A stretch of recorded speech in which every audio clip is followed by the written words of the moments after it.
Hello dear students, आइए बेटा आज हम त्रिभुज के क्षेत्रफल के बारे में सीखेंगे। Area of a triangle. तो सबसे पहले हम इसका फॉर्मूला डिराइव करने की कोशिश करेंगे एक एक्टिविटी के द्वारा। बेटा मेरे पास 3 तरीके के त्रिभुज हैं, समकोण त्रिभुज, अधिक कोण त्रिभुज और न्यून कोण त्रिभुज, right angle triangle, obtuse angle and acute angle triangle. तो अब मैंने 2 अलग अलग कलर लेके इनसे सेम साइज़ के ट्राइंगल्स कट आउट कर लिए हैं। ये देखिए 2 समकोण त्रिभुज काट लिए, 2 अधिक कोण त्रिभुज काट लिए इस तरीके से, और 2 ऐसे ही न्यून कोण एक्यूट एंगल ट्राइंगल कट कर लिए हैं। अब हम तीनों केसेस में देखेंगे कि त्रिभुज का क्षेत्रफल हम कैसे निकाल सकते हैं। तो ये जो इसका दूसरा कॉपी थी, इसको मैंने इसके साथ इस तरीके से सेट किया। देखिए इस तरीके से।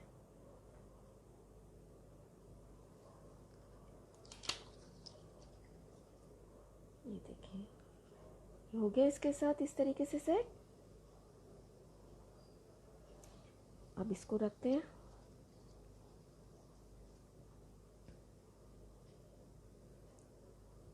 ये देखिए, और ऐसे तीसरा जो कि एक न्यून कोण त्रिभुज था,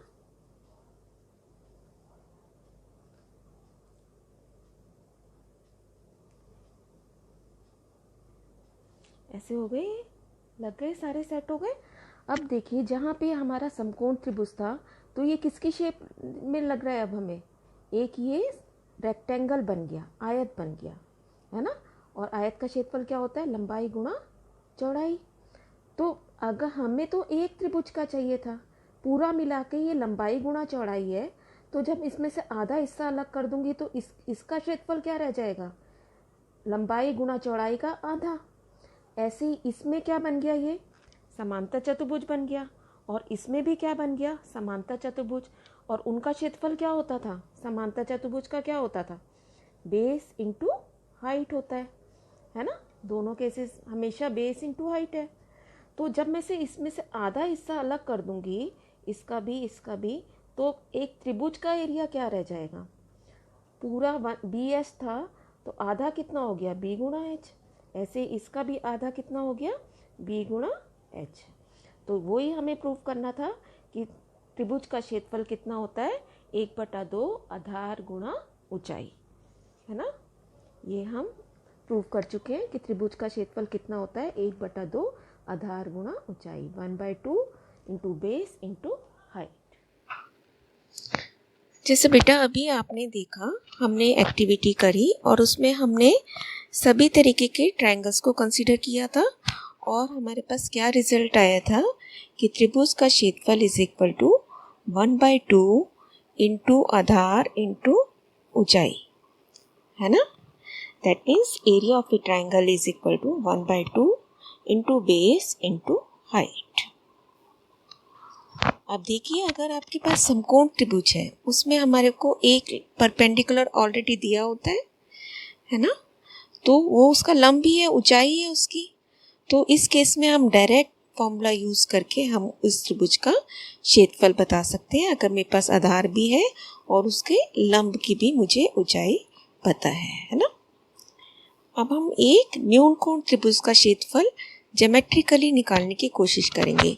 एक्टिविटी से तो हमने देख लिया अभी कि इसका क्षेत्रफल वही आएगा, 1/2 गुणा आधार गुणा ऊंचाई, है ना।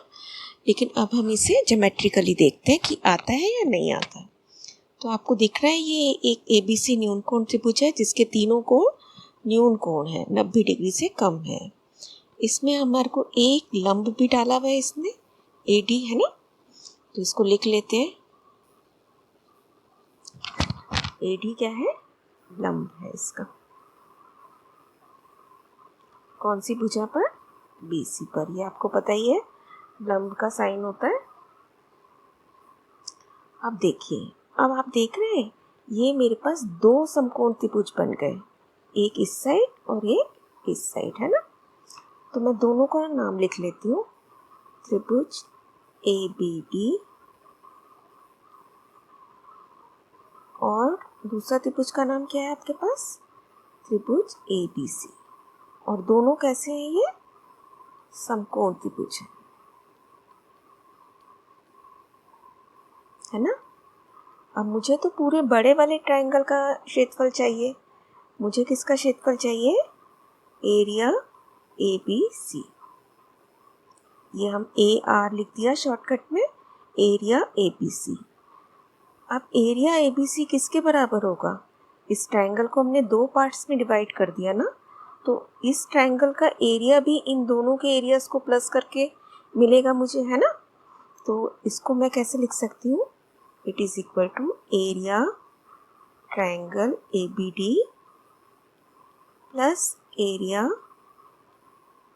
ट्रायंगल ADC, जो दो हिस्से हमने करे इसके। अब देखिए, ये भी समकोण त्रिभुज, ये भी समकोण त्रिभुज, तो मैं आराम से फॉर्मूला लगा सकती हूँ मैं। ये क्या बनेगा? 1/2 गुणा आधार कितना है इसका? इसका आधार कितना है? BD, और इसका आधार इसका लंब कितना है? AD, तो AD लिख लिया यहाँ पे, प्लस अब दूसरे ट्रायंगल का एरिया कंसीडर करते हैं, 1/2, इसका आधार कौन है? CD, और इसकी ऊंचाई क्या है? वो भी AD ही है, तो इसको भी हमने AD लिख लिया। अब देखिए, आपके पास दो ब्रैकेट्स बन गए बेटा। इनमें से कुछ कॉमन आ रहा है? 1/2 कॉमन, AD इज कॉमन, अंदर से क्या रह जाएगा? फर्स्ट ब्रैकेट में से BD प्लस, ये प्लस है ना, और सेकंड ब्रैकेट में से CD, नीचे रह गया BD प्लस CD कॉमन। तो ये क्या बन गया? 1/2 इंटू AD और BD प्लस CD मिला के हमारे को कुछ एक लाइन बना सकते हैं, BD प्लस CD, है ना। B से D पर आए, D से C पर, तो इसका मतलब आप एट लास्ट का क्या लाइन को क्रॉस किया आपने? BC। तो मैं फाइनली कहाँ पर आ गई? 1/2 इंटू AD इंटू BC, जबकि ये क्या था इसका? 1/2 AD क्या है? इसकी ऊंचाई है, और BC क्या है? इसका आधार, है ना। तो फाइनली हमने वही फॉर्मूला दोबारा निकाल लिया जिसको अभी हमने एक्टिविटी से देखा था। नेक्स्ट हम अधिक कोण त्रिभुज भी एक्टिविटी में किया था, इसको भी देखो जल्दी से ज्योमेट्रिकली करते हैं। तो इसके लिए भी मुझे क्या चाहिए? आधार तो मुझे है पता है नीचे, लेकिन एक हमें क्या ड्रॉ करने की ज़रूरत पड़ेगी? शीर्ष लंब। इसका लंब आपको पता ही है, हमने पहले एक्टिविटीज़ में करा है। इसका लंब कहाँ जाता है अधिक कोण का? त्रिभुज के बाहर, है ना। ये इस तरीके से त्रिभुज के बाहर बनेगा, और उसके बाद हम इसकी बेस लाइन को एक्सटेंड कर देते हैं। इसका नाम दे दिया हमने कुछ भी, सपोज D। अब बेटा मुझे ट्रायंगल का एरिया कौन सी का चाहिए? मुझे चाहिए एरिया ट्रायंगल ABC। अब आप देखिए, ये फिर से हमारे पास एक त्रिभुज ये बना है ABD, और एक समकोण त्रिभुज बड़ा वाला ADC। एक त्रिभुज समकोण हमें देखना है, क्योंकि अगर समकोण है इसका मतलब मेरे को ऊंचाई पता है। तो समकोण त्रिभुज कौन कौन से हैं? एक तो ADB है ना, छोटा सा ये वाला, दिस वन, और एक पूरा देखो ADC, है ना। तो मुझे चाहिए कौन सा? लेकिन ABC, इधर वाला, ये वाला चाहिए ना मुझे। तो अब मैं क्या करूँगी? बड़े त्रिभुज में से छोटे को माइनस कर दूँगी। It is area triangle ADC minus area triangle ADB। अब क्योंकि ये दोनों समकोण त्रिभुज थे, यहाँ मैं अपना फॉर्मूला यूज़ कर सकती हूँ, 1/2 इंटू बेस। बड़े त्रिभुज की बेस कौन सी? अब देखिए, ये बड़ा त्रिभुज है सारा आपका, तो इसकी बेस का नाम क्या हो गया? आधार का नाम CD, और लंब कौन सा है इसका? वही AD। इसको ब्रैकेट क्लोज कर देते हैं, माइनस 1/2 ए डी बी देखना है अब आपको, छोटा ट्राइंगल, इसकी बेस कौन सी है? सिर्फ ये बी डी। और इसकी ऊंचाई कौन सी है? ए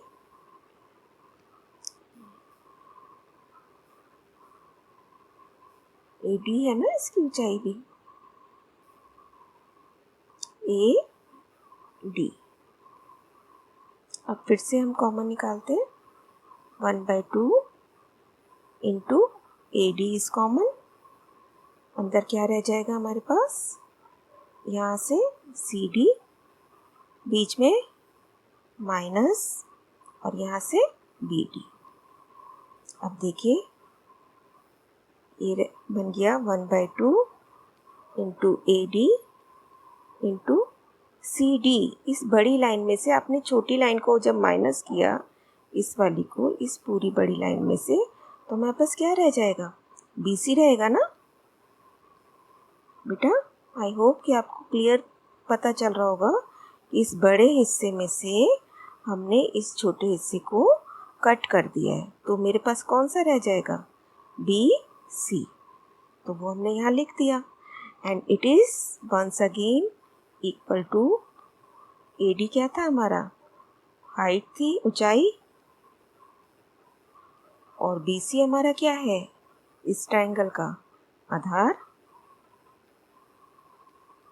मतलब हर केस में हमारे पास त्रिभुज के क्षेत्रफल का फॉर्मूला क्या बनता है? 1/2 इंटू आधार इंटू ऊंचाई। ये दोनों चीज़ें अगर मुझे किसी भी त्रिभुज की पता है तो मैं उसका क्षेत्रफल आराम से निकाल सकती हूँ, है ना। अब देखिए एक दो क्वेश्चन करते हैं हम इसके ऊपर। एक समबाहु त्रिभुज हमें दे रखा है और इसकी एक भुजा हमें दे रखी है बेटा। तो सबसे पहले तो एक भुजा है, इसका मतलब बाकी की भुजाएं भी कितने कितने की हो गई इसकी, है ना। अब देखिए, अब हम कह रहे हैं हमने फॉर्मूला एक ही सीखा है अभी तक, तो उसी फॉर्मूले का यूज़ करना है और क्षेत्रफल निकालना है हमें। तो एक बार फॉर्मूला यहाँ लिख लेते हैं, 1/2 बेस इंटू हाइट। ये है ना फॉर्मूला। अब बेस तो पता है, हाइट की प्रॉब्लम है, तो हाइट निकालने के लिए हमने क्या किया? सबसे पहले तो यहाँ एक लंब डाला। देखिए ये मैंने लंब ड्रॉ कर दिया इसको, है ना। अब जब हम एक समबाहु त्रिभुज में लंब डाल रहे हैं बेटे, तो हमने शीर्ष लंब वाली एक्टिविटी में भी करके देखा था। तो इसने इस भुजा को क्या कर दिया? आधा आधा, दो हिस्सों में बांट दिया। तो ये अगर पूरा 10 था तो अब ये कितना कितना रह गया? 5 5, है ना। अब ये इसका नाम भी लिख देते हैं डी। अब मेरे को इसकी आधार पता था, आधार में मेरे पास कोई प्रॉब्लम नहीं थी, मुझे आधार यानी कि बी पता था 10 cm में, है ना। निकालना मेरे को क्या है? इसकी ऊंचाई। ऊंचाई टेढ़ी तो नहीं होगी ना, ऊंचाई बिल्कुल सीधी होनी चाहिए हमेशा। ऊंचाई मेरी इस त्रिभुज की क्या है? A D. ए डी निकालना है मेरे को, ये मेरी प्रॉब्लम है। उसके बाद मैं एरिया कवर करूँगी बेटा, है ना। तो अब आपको ये ए डी सी कैसा त्रिभुज दिख रहा है? ए डी सी समकोण त्रिभुज है जिसमें एक भुजा ये 10 है और एक ये नीचे सी डी कितनी है? 5 है। तो क्या मैं ए डी निकाल सकती हूँ पाइथागोरस थ्योरम से? यस, है ना। आपको भी आता है। तो देखिए पाइथागोरस से हम क्या करते हैं, in triangle A C D, कर्ण का वर्ग बराबर लंब का वर्ग जमा आधार का वर्ग होता है ना। तो हमारे पास क्या हो गया? ए सी का वर्ग बराबर ए डी का वर्ग जमा सी डी का वर्ग, है ना। अब ए सी आपको पता है 10, तो 10 का वर्ग, ए डी हमें नहीं पता अभी, निकालना है, and C D is 5। So it is 100 minus 25 equal to A D square. ये 25 इधर आके माइनस हो गया। Now it is 75 and under root 75 is A D, square कैसे जाएगा, हटेगा यहाँ से, अंडर रूट हो जाएगा दूसरी तरफ।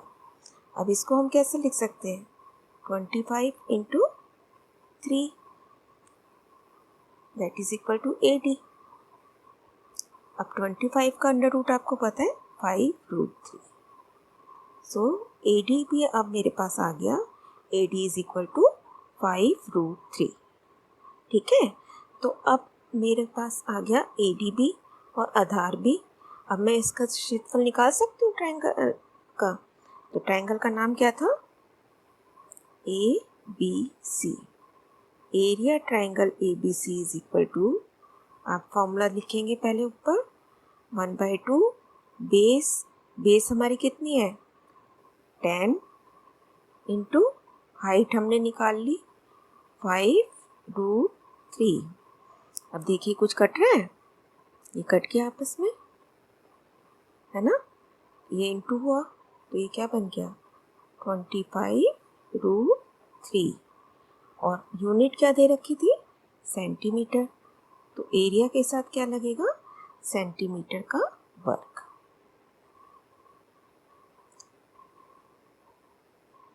ठीक है, तो this is the final answer for this question. तो इसको आपने दोबारा से समझना है और क्लियर करना है। नेक्स्ट क्वेश्चन देखते हैं। समद्विबाहु त्रिभुज का क्षेत्रफल, समद्विबाहु आइसोसेलेस जिसकी दो भुजाएं बराबर हैं। ठीक है, तो एक फिगर मेरे पास इस तरीके से क्लियर आपको पता चल ही रहा है। तो समद्विबाहु त्रिभुज में भी, इसमें भी सेम वही प्रॉब्लम है, मेरे पास क्या चीज़ नहीं है, इसका ऊंचाई नहीं है बेटा, है ना। तो सबसे पहले हमने इसका एक लंब ड्रॉ कर लिया।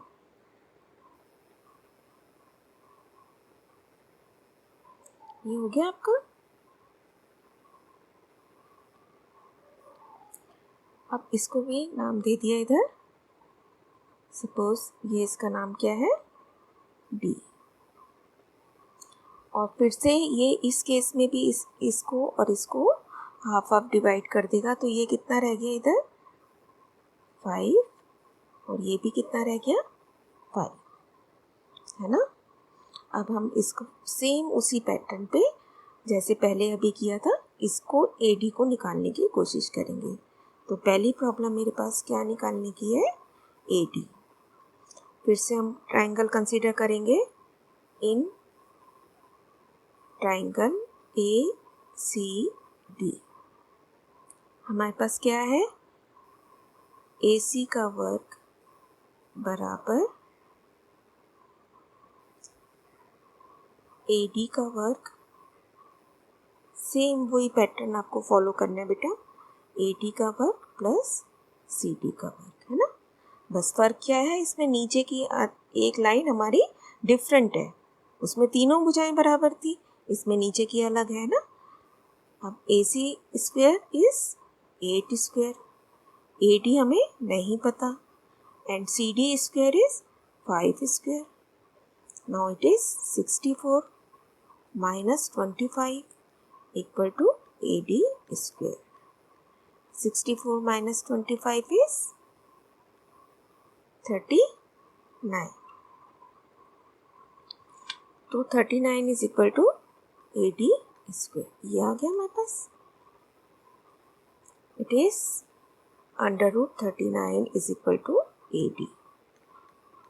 इसके दो फैक्टर होते हैं, 13 इंटू 3 है ना, जो कि दोनों ही प्राइम नंबर है बेटा, तो ये हम सॉल्व नहीं कर पाएंगे आगे। अब आप आगे देखिए, सीधा हम इसका फॉर्मूला लगाएंगे एरिया का। Area ABC is equal to 1/2 base into height, क्योंकि अब मेरे पास हाइट भी पता है इसकी और इसकी बेस भी पता है 10, तो हमने क्या लिखा 1/2 इंटू 10 इंटू h कितना है √39। ये कट गया आपस में, तो फाइनल आंसर 5/39। यूनिट लिखेंगे इसके साथ में, वर्ग सेंटीमीटर।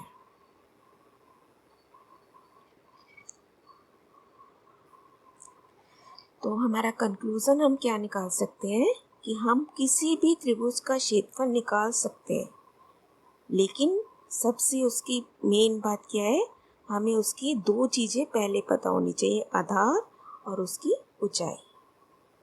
ठीक है, इस फॉर्मूले के अकॉर्डिंगली हम किसी भी त्रिभुज का हमने एक्टिविटी में भी देख लिया और ज्योमेट्रिकली भी देख लिया। फॉर्मूला हमें पता हो, हमारा यूज़ कर पाएंगे हम यदि उसका आधार और ऊंचाई हमें पता हो। समबाहु त्रिभुज का क्षेत्रफल हम कैसे निकाल सकते हैं? खाली उसकी एक भुजा पता हो तो मैं लंब अपने आप निकाल सकते हैं उसका, है ना बेटे। अभी हमने क्वेश्चन में करके देख लिया। सिर्फ भुजा ही पता होने से हम उसका लंब भी आराम से निकाल पाते हैं। सेम हमने समद्विबाहु त्रिभुज में भी किया कि हमें भुजाएं उसकी पता थी, है ना, एक समान वाली और एक असमान वाली, तो भी हमने उसमें लंब ड्रॉ करके लंब की पहले वैल्यू निकाली और फिर अपने फॉर्मूले को यूज़ कर लिया। तो बेटा फाइनली आप देखोगे ये हमारे दो फॉर्मूले बनते हैं। समबाहु त्रिभुज का क्षेत्रफल, आप इसको वेरीफाई करोगे, जो क्वेश्चन हमने किया है वो इस फॉर्मूले के अकॉर्डिंगली अगर हम करेंगे तो ये आंसर सेम आता है या नहीं। सेम समद्विबाहु त्रिभुज के लिए भी हमने डायरेक्ट किया था, ये फॉर्मूला है। आप इन क्वेश्चंस को फॉर्मूले से वेरीफाई करोगे और फिर चेक करोगे कि हमारा आंसर सेम आता है या नहीं। और इसके साथ ही आपको ये प्रैक्टिस वर्कशीट के क्वेश्चंस करने हैं और इस कंसेप्ट की अच्छे से रिवीजन करनी है। और एक बात आपको और देखनी है बेटा कि क्या कोई ऐसा केस है जहाँ हम बिल्कुल भी ये फॉर्मूला अप्लाई नहीं कर पाएंगे, है ना। कुछ ऐसा भी हो सकती है कंडीशन कभी कि हम ये फॉर्मूला अप्लाई ना कर सकें और हमें कुछ और सोचना पड़े। ठीक है, तो आप सोचेंगे और अपना काम करेंगे। ऑल द बेस्ट बेटा, स्टे ब्लेस्ड।